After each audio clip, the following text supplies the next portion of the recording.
Olá, sejam muito bem-vindos.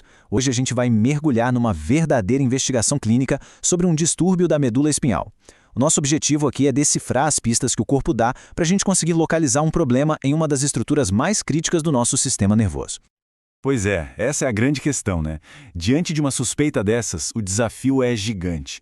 A medula espinhal é super complexa. Então, por onde se começa a procurar a localização exata de uma lesão? É exatamente esse processo que a gente vai desvendar juntos. Ok, vamos lá. O ponto de partida de qualquer investigação é a definição. Estamos falando de mielopatia.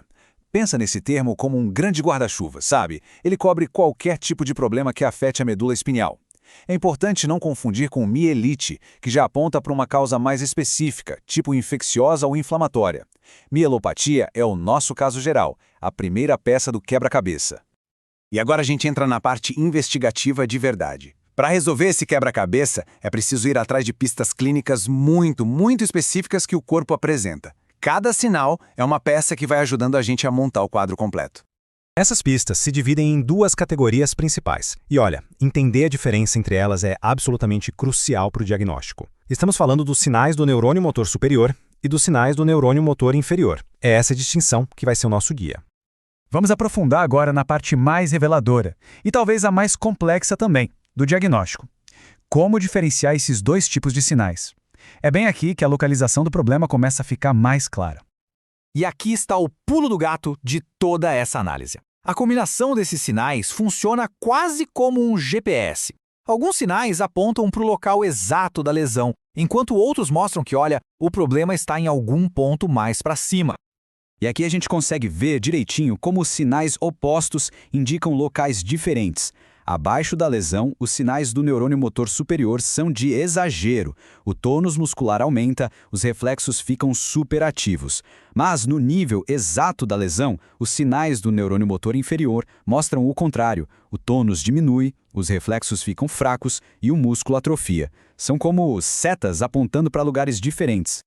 Então, vamos detalhar um pouco mais as pistas que aparecem abaixo do problema. A gente está falando de fraqueza junto com rigidez muscular, que é a tal da espasticidade, reflexos muito ativos e até a presença de reflexos que nem deveriam estar ali, como o famoso sinal de Babinski. Tudo isso indica que a interrupção no circuito está em algum lugar para cima. Por outro lado, as pistas que nos levam para o epicentro da lesão são a fraqueza bem localizada, a perda de massa muscular, ou seja, a atrofia, reflexos bem fraquinhos e aquelas pequenas contrações musculares que a gente consegue ver na pele, as fasciculações. Juntar todas essas pistas e entender essas nuances é uma habilidade fundamental, especialmente para estudantes da área da saúde. Falando nisso, se você é estudante e quer se preparar de verdade, entra agora em medicob.com.br, baixa o app e aproveita o maior banco de questões do Brasil, com provas anteriores de todas as instituições, questões comentadas, resumos práticos, aulas completas e flashcards prontos para revisar onde quiser. Bom, já reunimos bastante evidência, mas existe uma pista que, quando encontrada, é tipo a prova final nesse quebra-cabeças diagnóstico. É aquela peça que confirma a suspeita de um jeito muito forte. Depois de todos esses sinais motores, existe uma pista que praticamente encerra o caso, confirmando que o problema está mesmo na medula espinhal. E essa frase ilustra o ponto de forma brilhante. Ela diz tudo. Encontrar um nível sensitivo, ou seja, uma linha bem clara no corpo onde a sensação muda de repente, é a assinatura de um problema na medula. É como desenhar uma linha no corpo do paciente que diz: o problema está daqui para cima. E para completar o quadro, outras pistas são cruciais. Alterações no controle do intestino e da bexiga ou alguma disfunção sexual são bandeiras vermelhas bem importantes. E claro, nada disso é possível sem uma conversa detalhada e um histórico cuidadoso do paciente. Agora que a gente já conhece todas as pistas, vamos juntar tudo. Vamos ver como um clínico organiza essas informações para poder chegar a uma conclusão lógica e aí sim iniciar o processo de diagnóstico. Então, o ponto crucial é seguir uma abordagem sistemática, quase um checklist de investigação. Primeiro, procurar os sinais que indicam um problema acima, como a hiperreflexia. Depois, identificar os sinais que apontam para o nível exato, como a atrofia. Em seguida, a busca pela pista decisiva, o nível sensitivo.